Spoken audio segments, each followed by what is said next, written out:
Malinaw yun. Ano unang inatake ni Castro? Yung confidential fund. Lahat sila puro confidential fund. Probably 3 only of the representative ng Congress na nandun sa committee ang hindi nagtackle ng confidential fund. At nakinig sila ng mabuti dun sa opening statement ni VP. If you are logical enough and rational enough as a person, you don't need to ask those questions anymore. Parado naman sila kay VP kasi ang simple lang naman na sinasabi ni VP. Nasa desisyon nyo kung ano gusto nyo gawin sa budget ko. Tapos. Hindi ako... Galing ni VP. She turned the table around. Kasi alam naman natin, ano yun, it was not really about OVP budget of 2025. It was a gurgur plan. Pero hindi nila nagurgur si VP. Bakit? Tablado sila eh. Tablado sila eh. Ay wala na namang dapat sagutin si VP pa dun sa mga tanong ng confidential fund of 2022, 2023. Kaya nga wala siyang confidential fund noong 2024 precisely because inano na nila yan, hiniring na nila yan, ang dami-dami na nangyari tungkol dyan. Then they came up with the decision, the House, na 2024 wala ng confidential fund. Then why do you have to bring it up in a 2025 budget na tapos na yung issue na yan dapat? At pinag-uusapan yan sa Korte, sa Supreme Court, and may ongoing audit ng Commission on Audit. So pero yun ang, my God, halimbawa, if you have a little of mind and mayroon ka lang common sense, makikita mo yung flow ng discussion sa OVP hearing. First question and first na nag-interpolate coming from the minority and coming from the left. Anong unang inano ni Castro? 'Di ba? Malinaw 'yun. Anong unang inatake ni Castro? Yung confidential fund. Lahat sila puro confidential fund. Probably 3 only of the representative ng Congress na nandun sa committee ang hindi nagtackle ng confidential fund.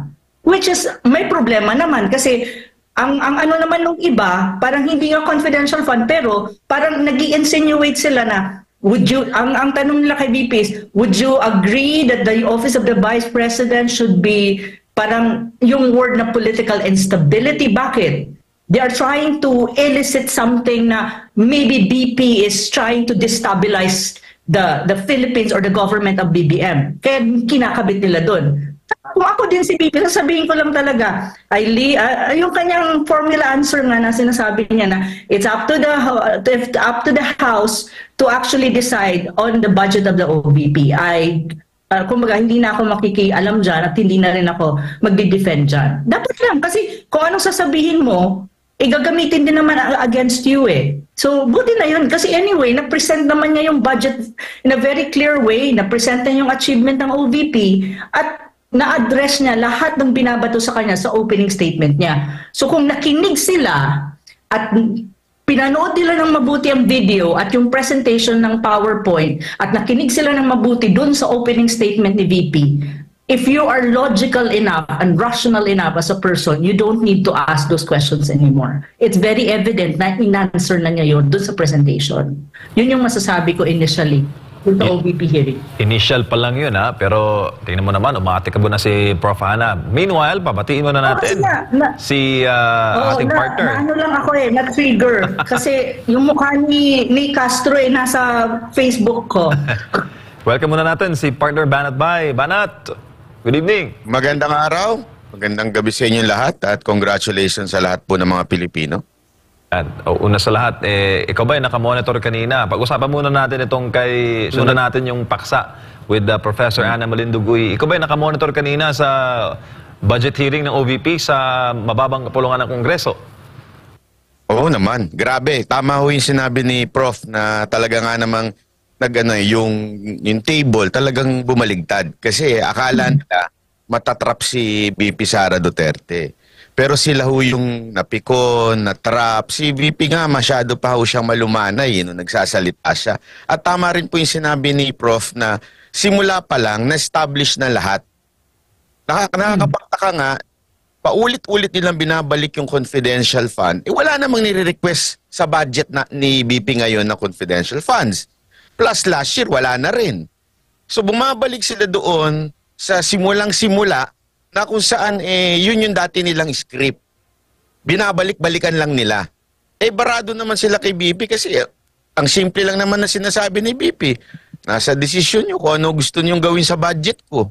Tapos, hindi ako nagre-reklamo. Kung ano gusto ninyo, I leave everything sa decision ninyo. Hindi ho sila makaimik, hindi nila alam kung anong gagawin. Tawan-tawa nga po ko, Prof, lalong-lalo na po doon kay Abante. Kay Oo. Abante na tinatanong niya na sa tingin mo ba may karapatan ang mga kongresista na hinanal ng taong bayan na i-scrutinize ang budget? Bakit mo tinatanong kay BP? Ba't di mo tanongin sa mga kasamahan mo? You want to answer yung question na dapat naka-ano sa mga kasamahan mo. Kasi yun ang tanong niya, bakit naman sasagot si BP tungkol doon? Trabaho nyo, tinatanong mo, trabaho ba ng Kamara na scrutinize? Abay, problema mo yan. Hindi problema ni BP yun. Si BP, kaya siya na andon, pinaulit-ulit din yung sinabi, it's about the budget of 2025, itong susunod na taon. So yun dapat ang pag-usapan. Hindi yung kung ano-anong pinag-uusapan na hindi na dapat talaga natatalakay doon. Kaya tumatagal. Nakakatuwa kasi, alam nyo, kahit anong paikot-ikot nila, si Madam BP, aside from being a lawyer, kasi sure naman ako may mga lawyer doon yung kanyang logic, yung common sense niya, naandun. Diba? Kaya nga barado kahit yung kanilang chairwoman na kung saan sinasabi na parang bakit pati yung paggamit ng words na request lang naman yung sinasabi ni VP. It's not to, di ba kasi parang pinapapalitan niya. Request niya na pinapapalitan yung head ng committee na yon. Sabi nga niya request lang. Pero kitang-kita mo yung pikon ng mga congressman doon Talagang trap sila Kasi hindi nila alam. Kasi alam naman natin si VP, di ba, tahimik. Alam natin hindi ho masyado siyang nagsasalita. Pero nung bumanat siya, parang natamime sila, ganito pala si Inday. Parang ganun ang naano nila na ganito pala tong tao na to. Hindi makikipagplastikan, talagang barahan kung barahan. Na nakakatuwa lang. Yun ang napansin ko talaga doon. Tsaka parang nahuli ni VP Sara yung plano kasi mismo nabanggit niya nung nagpe-preside si Kimbo. Yung stick to our plan. Tapos itinanggi pa ito ni Kimbo, pero yun nga, kung i-replay mo, nandoon. Kumbaga, isa yun sa mga naging katibayan ni VP Sara na talagang planado at meron ng istorya. Kasi magtatanong ka, pero meron na rin sagot sila. 'Di ba? So, ano pang sense na magtatanong ka kung meron ka rin namang sagot? Tapos, kompleto pa yung kompleto pa yung mga mismong mga datos, 'di ba? Tapos, alam din naman nila yung sagot. Kumbaga, gusto nilang i-trap. Parang ang nangyari, sila yung na-trap sa kanilang trap. Oo, tama ka doon, Admar. Kasi ganito ang tingin ko, they have a plan, they have a script. Pero ang problema, akala nila kasi, it would be the same thing as before last year na in a way, talagang tinira si VP, kaya nga nawala yung confidential fund, di ba? Pero okay, fine.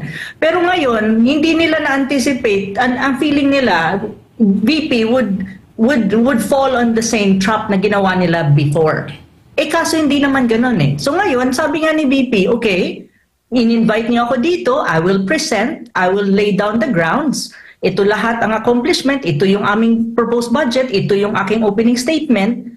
So, sabi nga niya, di ba, sinabi niya, di ba, hindi ko na question, hindi na ako sasagot, hindi ko na i-defend yung budget, bahala na kayo sa House kung i-approve niyo o hindi. So sabi nung chair si Kimbo, hindi kasi we're public servant, blah, blah, blah, ang dami pang kaitsingan, kailangan mo sagutin. O di ba sinabi nga ni VP, magsasayang tayo ng oras kasi ang sasagot ko sa inyo is the same. So they were given a choice. Kung itutuloy nyo to, ito yung sasagot ko kasi ito nga yung position ko. Pero ginusto nila yun So umaba ng umaba is the same thing. Hindi naman, binigay ni BP yun from the very start. Kumbaga, binigay niya, ito yung position ko na nasa sa inyo kung gusto nyo. I will be here kasi yan ang gusto nyo. Binigay. So bakit sila magrereklamo in the very first place? Hindi naman yan, binigyan sila ng ni BP, sinabihan sila na ito talaga ang sagot ko, ito yung position ko. Tapos, ang doon kasi, frustrating on the part of the House, especially yung member ng committee na yun. Bakit? Hindi kasi nila na-execute yung plan. Very obvious naman yung plan. Imagine, all the questions are related to confidential fund of 2022. Tapos may mga question pa about the book, they were really trying to embarrass the VP. Imagine si itong Manuel, sino ba yung Manuel na yan? Si Raul. VP. Si Raul. Tawag nito. Imagine mo, parang siya pa. Kaya nga tama si VP, ang editor ng kanyang book ay si Raul. Kasi parang siyang editor na kung ano-ano ang pinagsasabi niya. Is it about the budget? No, it's not. It's about the book. Kung gusto mo mag-discuss kung tama o hindi yung book ni VP, dapat sa ibang venue yun. Pero bakit nandun? Precisely because if you really have a common sense, isa lang ang projection nila at isa lang yung balak nila. Embarrass the VP in front of the Filipino public in national TV. But the problem with that, hindi nila na-anticipate na itong ating Inday Sara, mayroon ding tinatagong kaastigan. Astig eh. So yun, sorry na lang sila. So na-frustrate sila ang frustrated actually. Kasi baka mamaya yung kanilang mga dyan, hindi na matuloy dahil hindi na nagawa yung plano. So yun. Pero ako, from my perspective, tama lang yung ginawa ni VP. Sometimes kasi, you need to fight back. Hindi rin pwede kasi na na palagi kang nandun sa sinasabi la tahimik, walang masyadong sinasabi. Sometimes kasi you have to stand on your 2 feet, face them, and fight back in a way that you give them what they want, but at the same time, you have the right to state your position and to be strong in standing on your position. Ganon siya eh. Ganon nangyayari. So, kung titignan mo ang pulso ng bayan, lahat ng social media, makikita mo na the Filipino people really, nandun sila sa punto na sinasabi nga nila, mabuti yung ginawa ni VP Sara kasi nanindigan siya kung ano yung position niya at the same time na thwart yung the table was turned around. Kasi dapat lang, kasi very obvious naman, Diyos ko, kahit sino pang may konting talino, makikita yun. Grabe, sunod-sunod pa ha. Ang di ko nga maintindihan, the first interpellator is a minority. Sunod minority ulit. And then, hindi na minority, pero iisa lang yung framing ng question. Iisa lang din ang pinupuntuhan ng mga data. And it all go back to that issue of the confidential fund.